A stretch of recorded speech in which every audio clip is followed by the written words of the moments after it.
50 მილიონიანი სეკვესტრი და ქალაქის 2014 წლის ბიუჯეტის გაურკვეველი მომავალი მერია შემცირებულ ტრანსფერთან დაკავშირებით ფინანსთა სამინისტროს აკრიტიკებს და ადგილობრივ ბიუჯეტთან დაკავშირებულ პრობლემებზე რამდენიმე დღეა საუბრობს. TV3-თან თბილისის მერის მოადგილე აცხადებს, რომ ნოდარ ხადურის ბრალდება საბანკო ანგარიშებზე არსებული ასეულობით მილიონი ლარის არამიზნობრიობასთან დაკავშირებით აბსურდულია. პაპუნა პეტრიაშვილის განმარტებით დეპოზიტებზე არსებული ნაშთის დიდი ნაწილი წინასწარ არის გაწერილი და მომავალ წელს მისი სხვა მიზნით გამოყენება შეუძლებელია.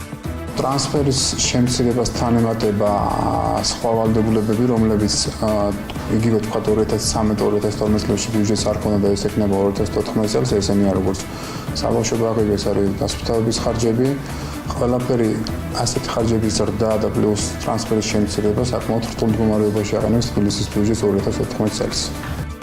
თავის მხრივ საბანკო ანგარიშებზე გაჩერებულ ასეულობით მილიონ ლარსა და მერის მიერ შეუსრულებელ ვალდებულებებზე აკეთებს აქცენტს ფინანსთა მინისტრი. ნოდარ ხადურის განცხადებით ადგილობრივი ბიუჯეტის ტრანსფერის შემცირება თბილისის მერის ანგარიშებზე არსებული თანხების გაუხარჯაობამ გამოიწვია. ქალაქის მერიაში აცხადებენ, რომ სამინისტროს მხრიდან ტრანსფერის შემცირება სერიოზულ ხარვეზებს გამოიწვევს 2014 წლის სხვადასხვა პროექტების განხორციელების მიმართულებით. თბილისის მერიაში იმედოვნებენ, რომ ფინანსთა სამინისტრო თავის გადაწყვეტილებას ტრანსფერის შემცირებასთან დაკავშირებით გადახედავს და ოპტიმალურ გადაწყვეტილებას მიიღებს.